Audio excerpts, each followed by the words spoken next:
அமெரிக்காவில் முதலமைச்சர் ஸ்டாலின் முன்னிலையில் ட்ரில்லியன்ட் நிறுவனத்துடன் ரூபாய் 2000 கோடி தொழில் முதலீட்டுக்கான புரிந்துணர்வு ஒப்பந்தம் கையெழுத்திடப்பட்டது. இதுகுறித்து சமூக வலைதளத்தில் தமிழக முதலமைச்சர் வெளியிட்டுள்ள பதிவில், சிகாகோவில் அற்புதமான முன்னேற்றங்கள் நிகழ்ந்துள்ளன. ட்ரில்லியன்ட் நிறுவனத்துடன் ரூபாய் 2000 கோடி தொழில் முதலீட்டுக்கு தமிழக அரசு புரிந்துணர்வு ஒப்பந்தம் கையெழுத்திடப்பட்டுள்ளது. நைக் நிறுவனத்துடன் காலணி உற்பத்தியை விரிவுபடுத்துவது குறித்து பேச்சுவார்த்தை நடத்தியுள்ளேன். சென்னையில் உற்பத்தி ஆலை விரிவாக்கம் குறித்து நைக் நிறுவனத்துடன் பேச்சுவார்த்தை நடைபெற்று வருகிறது. திருச்சி, மதுரையில் ஆப்டம் நிறுவனம் தனது தொழிலை விரிவாக்கம் செய்வது குறித்து ஆலோசிக்கப்பட்டது. ஆப்டம் நிறுவனம் ஏற்கனவே சென்னையில் மருத்துவத்துறையில் முதலீடு செய்து செயல்பட்டு வருகிறது. இதனால் 5000 பேருக்கு வேலை வாய்ப்பு கிடைத்துள்ளது என்று முதல்வர் ஸ்டாலின் கூறியுள்ளார். கன்னியாகுமரி மாவட்டமே மாஃபியா பிடியிலும் குவாரி முதலாளிகளின் பிடியிலும் இருக்கிறது என்று கன்னியாகுமரி மாவட்டம் விளவங்கோடு சட்டசபை தொகுதி இடைத்தேர்தலில் வெற்றி பெற்ற காங்கிரஸ் எம்எல்ஏ தாரகை குற்றம் சாட்டியுள்ளார். கன்னியாகுமரி மாவட்டம் ஒரு மாஃபியா கொள்ளைக்காரர்கள் மற்றும் குவாரி முதலாளிகளிடம் சிக்கி இருக்கிறதோ என்ற ஐயம் ஏற்பட்டுள்ளது. இனிமேல் அதிகம் பாரம் ஏற்றிக்கொண்டு லாரிகள் மார்த்தாண்டம் வழியே சென்றால் எனது தலைமையில் மிகப்பெரிய சாலை மறியல் போராட்டம் செய்து லாரிகளை சிறைப்பிடிப்பேன் என உறுதியாக கூறிக்கொள்கிறேன். உடனடியாக கடுமையான நடவடிக்கை எடுக்கப்படும் என்பதை தெரிவித்துக் கொள்கிறேன் என்று அவர் கூறியுள்ளார். தமிழகத்தில் காலியாக உள்ள அனைத்து மருத்துவ பணியிடங்களையும் போர்க்கால அடிப்படையில் நிரப்ப வேண்டும் என்று தமிழக அரசை வலியுறுத்தியுள்ள தமிழக எதிர்க்கட்சித் தலைவர் பழனிசாமி, சிங்கம் கர்ஜிப்பதை நிறுத்தினால் நரியும் நாட்டாமை செய்யும் என்ற பழமொழியை நிரூபிக்கும் வகையில் இந்த நிர்வாக திறனற்ற திமுக ஆட்சியாளர்களின் நடவடிக்கைகள் உள்ளன என்றும், மக்கள் எனும் சிங்கங்கள் அமைதியாக பொறுமையாக இருப்பது இயலாமையால் அல்ல, சிங்கங்கள் பாயும் நாள் வரும், நாட்டாமை செய்யும் நரிகள் ஓட்டம் பிடிக்கும் என்று எச்சரிக்க கடமைப்பட்டிருக்கிறேன் என்றும் கூறியுள்ளார். PM ஸ்ரீ பள்ளிகள் திட்டத்தில் சேர முதலில் ஒப்புக்கொண்டு பின் தமிழக அரசு மறுக்கிறது என கவர்னர் RN ரவி குற்றம் சாட்டியுள்ளார். முதலில் கையெழுத்து போட ஒப்புதல் அளித்தனர், இப்போது திடீரென மறுக்கின்றனர். இந்த திட்டத்தின் கீழ் கூடுதல் நிதி வழங்கப்படுகிறது. மத்திய அரசு மாநில அரசுகளுடன் புரிந்துணர்வு ஒப்பந்தம் மேற்கொண்டு நிதி வழங்குகிறது. புதிய கல்விக் கொள்கையை அரசு உருவாக்கவில்லை, பல்வேறு துறைகளை சேர்ந்த நிபுணர்கள் தான் உருவாக்கியுள்ளனர் என்று கூறினார். வங்கதேசம் பாகிஸ்தான் போல மாறினால் முதலீட்டாளர்கள் அங்கு முதலீடு செய்ய யோசிப்பார்கள் என மத்திய அமைச்சர் கிரிராஜ் சிங் தெரிவித்துள்ளார். டில்லியில் நடந்த நிகழ்ச்சி ஒன்றில் பேசிய மத்திய அமைச்சர் கிரிராஜ் சிங், ஜவுளித்துறையில் இந்தியா ஒரு பெரிய சந்தையாக திகழ்கிறது. வங்கதேசம் பாகிஸ்தான் போல மாறினால் முதலீட்டாளர்கள் அங்கு முதலீடு செய்ய யோசிப்பார்கள். அங்கு புதிய அரசு கட்டுப்பாடுகளை மாற்றிவிட்டது. விரைவில் வங்கதேசம் பாகிஸ்தானுக்கு பெரிய சகோதரனாக மாற முடியும்.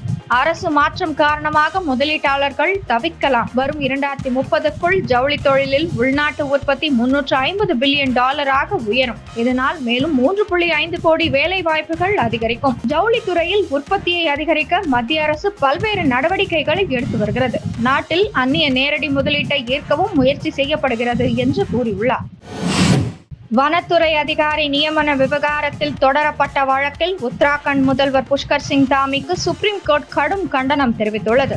வனத்தில் இருந்த மரங்களை சட்டவிரோதமாக வெட்டியதாக எழுந்த குற்றச்சாட்டில் கார்பெட் புலிகள் சரணாலய இயக்குநராக இருந்த ராகுல் என்பவர் 2 ஆண்டுகளுக்கு முன் பணியில் இருந்து நீக்கப்பட்டார். இந்த சூழலில் அவரை ராஜாஜி புலிகள் சரணாலய இயக்குநராக நியமித்து முதல்வர் புஷ்கர் சிங் தாமி உத்தரவிட்டிருந்தார்.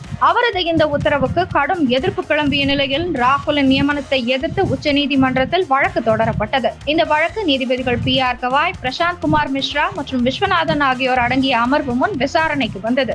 அப்போது முதல்வரின் செயலுக்கு கடும் கண்டனம் தெரிவித்த நீதிபதிகள், நீங்கள் நினைத்ததையெல்லாம் செய்வதற்கு நீங்கள் மன்னரும் இல்லை, இது மன்னராட்சியும் இல்லை, மக்களின் நம்பிக்கைக்கு ஏற்ப செயல்பட வேண்டும். குற்றச்சாட்டப்பட்டுள்ள ராகுலுக்கு எதிரான துறை ரீதியான நடவடிக்கை கைவிடப்பட்டிருந்தால் அவரை வன அதிகாரியாக நியமித்திருக்கலாம். வனத்துறை அமைச்சர் தலைமை செயலரின் முடிவில் இருந்து மாறுபட்டிருந்தால் அதற்கான காரணத்தை முதல்வர் கூறியிருக்க வேண்டும்.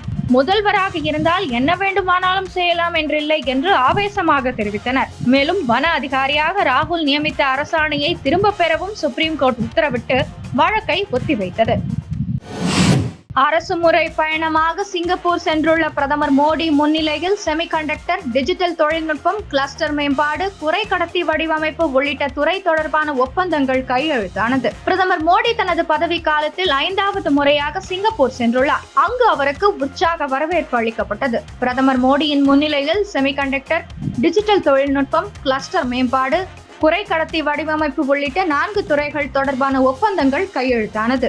ஒரு காலத்தில் அமெரிக்காவில் மட்டும் இருந்த செமிகண்டக்டர் உற்பத்தி நிறுவனங்கள் இன்று உலகம் முழுவதும் உற்பத்தி மையத்தை அமைத்து வருகிறது. சிங்கப்பூர் பிரதமர் லாரன்ஸ் வோங்கை சந்தித்து இருதரப்பு உறவுகளை மேம்படுத்துவது குறித்து பிரதமர் மோடி பேச்சுவார்த்தை நடத்தினார். சிங்கப்பூர் பிரதமர் உடனான உயர்மட்ட குழு பேச்சுவார்த்தையின் போது பேசிய பிரதமர் மோடி, இந்தியாவில் பல சிங்கப்பூர்களை உருவாக்க விரும்புகிறோம். இதற்கு இரு நாடுகளும் இணைந்து செயல்படுகிறது. உலகில் வளரும் அனைத்து நாடுகளுக்கும் சிங்கப்பூர் உத்வேகம் அளிக்கிறது. சிங்கப்பூர் இன்னும் வேகமாக வளரும் என்று நான் நம்புகிறேன் என்று பேசினார். கனடாவில் பிரதமர் ஜஸ்டின் ட்ரூடோ அரசுக்கான ஆதரவை புதிய ஜனநாயக கட்சி வாபஸ் பெற்றது. இதனால் தீர்மானங்களை நிறைவேற்ற வேறு கட்சிகளின் ஆதரவை நாடும் நிலை அரசுக்கு ஏற்பட்டுள்ளது. கனடாவில் ஜஸ்டின் ட்ரூடோ தலைமையிலான சிறுபான்மை லிபரல் கட்சியின் ஆட்சி நடக்கிறது. இங்கு கணிசமான எண்ணிக்கையில் வசிக்கும் சீக்கியர்களை பிரதிநிதித்துவம் செய்யும் வகையில் ஜக்மீத் சிங் தலைமையில் புதிய ஜனநாயக கட்சி செயல்படுகிறது. இந்த கட்சிக்கு 24 எம்பிக்கள் உள்ளனர். இவ்வளவு காலமாக ட்ரூடோவுக்கு ஆதரவு தெரிவித்து வந்தது. சீக்கியர்கள் ஆதரவை பெறவும் அந்த கட்சி தலைவர்களை மகிழ்விக்கவும் அவ்வப்போது அவர்களுக்கு ஆதரவாக ட்ரூடோ பேசுவது வழக்கம். பயங்கரவாத எண்ணம் கொண்டவர்களுக்கு ஆதரவாகவும் இந்தியாவுக்கு எதிராகவும் பேசுவதையும் வழக்கமாக கொண்டிருந்தார். இந்நிலையில் புதிய ஜனநாயக கட்சி அரசுக்கு அளித்து வந்த ஆதரவை வாபஸ் பெற்றதாக அறிவித்துள்ளது. சீக்கிய தலைவர் ஜக்மீத் சிங் வீடியோ ஒன்றை வெளியிட்டுள்ளார். அதில் அவர் கூறியிருப்பதாவது, அரசியலில் கவனம் செலுத்துவதை விட கடந்த ஆண்டுகளில் நாங்கள் செய்தது போல் கனடியர்களுக்கு ஆதரவாக இருப்பதில் புதிய ஜனநாயக கட்சி கவனம் செலுத்தும் என்று நான் நம்புகிறேன். 2022இல் இருவரும் செய்து கொண்ட ஒப்பந்தத்தை கிழித்தெறிய உள்ளேன். தற்போதைய சூழலில் ஜஸ்டின் ட்ரூடோவால் எதிர்கட்சியான கன்சர்வேட்டிவ்களை எதிர்கொள்ள முடியவில்லை. 2025 அக்டோபர் இறுதிக்குள் நடத்தப்பட வேண்டிய தேர்தலில் கன்சர்வேட்டிவ் கட்சியினர் எளிதில் வெற்றி பெறுவார்கள். அரசுக்கு அளித்து வந்த ஆதரவை நாங்கள் வாபஸ் பெறுகிறோம் என்று கூறினார். தாய்லாந்து மார்க்கெட்டிங் கம்பெனி தங்கள் ஊழியர்கள் காதலியுடன் மகிழ்ச்சியாக நேரம் செலவிடுவதற்கு வசதியாக சம்பளத்துடன் கூடிய விடுப்பு அறிவித்துள்ளது. ஊழியர்கள் இணையத்தில் பகிர்ந்த இந்த செய்தி காட்டு தீ போல் பரவி வருகிறது. தாய்லாந்து பேங்காக்கில் மார்க்கெட்டிங் கம்பெனி ஒன்று செயல்பட்டு வருகிறது. 200க்கும் மேற்பட்டோர் பணிபுரிந்து வருகின்றனர். ஊழியர்களில் ஒருவர், எப்போதும் மிகவும் பிஸியாக வேலை செய்து கொண்டிருக்கிறோம், டின்னர் சாப்பிட கூட ஒன்றாக வெளியே போக முடியவில்லை என தனது கஷ்டத்தை வெளிப்படுத்தியுள்ளார். இந்த தகவல் முதலாளி வரை சென்றுவிட்டது. இதனை அடுத்து அந்நிறுவனம் ஊழியர்களின் நலனை மேம்படுத்தவும் ஊழியர்களை குஷிப்படுத்தவும் பல்வேறு சலுகைகளை வழங்கியுள்ளது. ஊழியர்கள் காதலியுடன் நேரம் செலவிட வசதியாக சம்பளத்துடன் லீவ் வழங்கப்படும் என்பது முதல் அறிவிப்பு. தேவையான நாட்கள் லீவ் எடுத்துக் கொள்ளலாம். ஒரு வாரத்துக்கு முன்பே தகவல் தெரிவிக்க வேண்டும் என்பது மட்டுமே நிபந்தனை. உங்கள் நலனே எங்கள் நலன். நீங்கள் மகிழ்ச்சியுடன் இருந்தால்தான் நிறுவனத்தில் வேலை நன்றாக நடக்கும் என்பதால் இந்த நடவடிக்கை எடுக்கப்பட்டுள்ளதாக நிறுவனம் தெரிவித்துள்ளது. எங்கள் ஊழியர்கள் மகிழ்ச்சியாக இருக்கவும் காதலியுடன் டேட்டிங் செல்லவும் இந்த விடுவிப்பை பயன்படுத்தலாம் என அந்நிறுவனம் சமூக வலைதளத்தில் பதிவிட்டுள்ளது. ITF டென்னிஸின் 2வது சுற்றுக்கு முன்னேறினார் இந்தியாவின் வைதேகி சௌத்ரி. தாய்லாந்தில் பெண்களுக்கான ITF டென்னிஸ் தொடர் நடக்கிறது. ஒற்றையர் பிரிவு முதல் சுற்றில் இந்திய வீராங்கனை வைதேகி சௌத்ரி சக வீராங்கனை வைஷ்ணவியை எதிர்கொண்டார். முதல் செட்டை வைதேகி 6-2 என எளிதாக கைப்பற்றினார். தொடர்ந்து அசத்திய வைதேகி அடுத்த செட்டையும் 6-1 என வசப்படுத்தினார். 1 மணி நேரம் 9 நிமிடம் நடந்த போட்டியின் முடிவில் வைதேகி 6-2 மற்றும் 6-1 என்ற நேர் செட்டில் வெற்றி பெற்று 2வது சுற்றுக்குள் நுழைந்தார்.